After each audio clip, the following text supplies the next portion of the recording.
Donc, bonjour. Bonjour Amélie. Pouvez-vous juste vous présenter vite fait? Bien sûr. Dave Lévesque-Plante. Je suis chef en imagerie médicale à l'hôpital de Hull pour le CISO. Et musicien? Musicien à temps partiel, luthier à temps partiel, Batman de fin de semaine. Ouh! Il fait tout. Absolument tout. Sauf les fenêtres. Ah! Je pense ça. Puis donc, c'est ça pour revenir sur la radio-diagnostic. Vous, en étant employé du CISO, est-ce que vous vous attendiez à ce que ce programme-là arrive? Bonjour, est-ce que vous avez participé à l'élaboration du tout? Légèrement. J'ai été mis au courant de l'initiative. On m'a approché relativement tôt pour opérationnaliser le tout. OK. En tant que gestionnaire, comme ça, chef de service, on a un rôle opérationnel. Quand on parle de gestion, il y a ce qui est stratégique. Plus haut, il y a ce qui est politique. Plus bas, il y a ce qui est opérationnel. Donc, des idées se sont brassées au niveau stratégique. Des pressions ont été faites aux politiques. Ensuite de ça, des gens comme moi se doivent de les concrétiser, si on veut. Donc, j'ai été approché relativement tôt pour mettre tout ça en branle, pour voir le comment.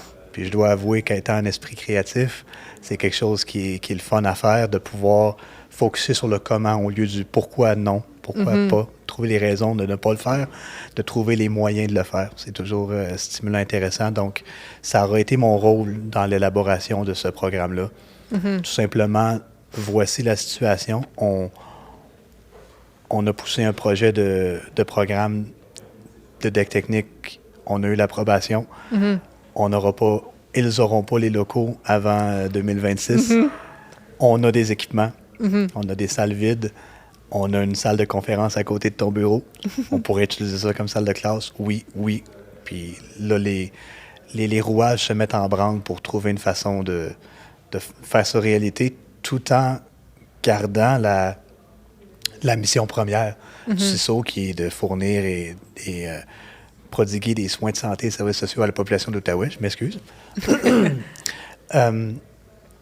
Donc, tout en maintenant les opérations, on est Hull, au centre hospitalier de Hull, c'est le centre de traumatologie, de neurochirurgie, d'orthopédie, de cardiologie, j'en oublie sûrement. Donc, ce sont tous des spécialités cliniques qui sont Diagnostic Imaging Intensive, si tu veux, qui en demandent sur l'imagerie. C'est de l'orthopédie, qu'on se casse quelque chose, whatever. C'est très sollicité. Puis, étant le centre de traumato, ben, on est sollicité de façon aléatoire.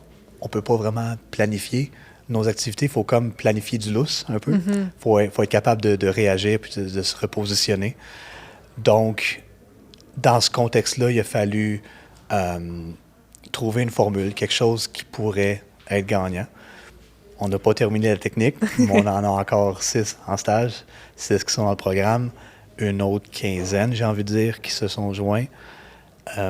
Donc, à date, on est sur la voie du succès. Puis comme je disais un peu plus tôt, ben, le succès, c'est la persistance. Ben oui, puis en plus, en ayant la responsabilité que vous aviez, ça doit être très, très, très gratifiant parce que c'est vraiment vous qui faites en sorte que vous avez les résultats devant vos yeux, dans le fond, de ce qui s'est fait. Il y a je m'excuse l'expression à l'aise, un instant gratification. Il y a une rétroaction positive immédiate de l'effort qui est mis à ce niveau-là, de pouvoir le voir se concrétiser. Oui, quotidiennement, mon bureau est l'autre bord du corridor. Je traverse le corridor, je suis dans la salle de stage.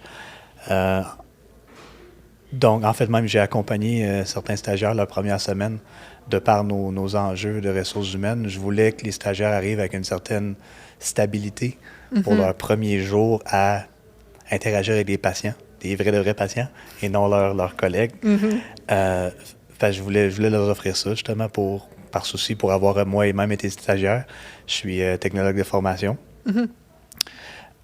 Donc, c'était important pour moi de faire ça. Et oui, c'est gratifiant de voir l'immédiacité de tout ça. Oui, c'est intéressant de pouvoir contribuer, mais je vais te dire, en aucun temps, je ne suis qu'un engrenage dans cette grosse machine-là. Je pense que le gros du travail est effectué par les technologues sous ma responsabilité, qui sont ceux et celles qui travaillent avec les stagiaires, qui leur partagent leurs connaissances, qui les encadrent, qui les soulagent, qui les consolent, mais qui deal avec eux à ce niveau-là. Ce sont eux vraiment qui passent tout le temps avec eux. Moi, j'ai des contacts rapprochés avec Francis, le coordonnateur du programme, pour justement un aspect quasi stratégique de comment on peut arriver, puis de garder la communication pour le comment ça va, avoir des feedbacks, pour prévoir un peu aussi l'avenir. La gestion, il y a un principe PODC, planifier, organiser, diriger, contrôler. OK. Donc, la fonction de gestionnaire, en grosso modo, c'est ça la vision classique. Donc, planifier, très important. Mais justement, qu'est-ce que ça fait d'accueillir des étudiants dans votre milieu de travail qui n'en a pas accueilli avant? Historiquement, il y en a eu. Oui, mais Historiquement, c'était qu'il y en a eu. dans le cadre du programme, je veux dire. Donc, mais la plupart des gens qui auront vécu les stagiaires ne sont plus là. Donc, aussi bien dire qu'on repart à neuf, il n'y a jamais eu de stagiaire. Répète ma question, s'il te plaît. Qu'est-ce que ça fait de pouvoir accueillir des étudiants dans votre milieu de travail? Qu'est-ce que ça fait? Je l'ai mentionné un petit peu plus tôt au podium. C'est rafraîchissant. C'est intéressant. C'est le fun de pouvoir partager ses connaissances, de donner au suivant un peu. Vous allez peut-être connaître ça quand vous allez être plus vieux. C'est quelque chose d'intéressant. C'est le fun de pouvoir comme ça enseigner, de pouvoir partager. Puis de la même façon, c'est encore plus le fun quand on peut avoir un esprit ouvert et puis apprendre d'eux.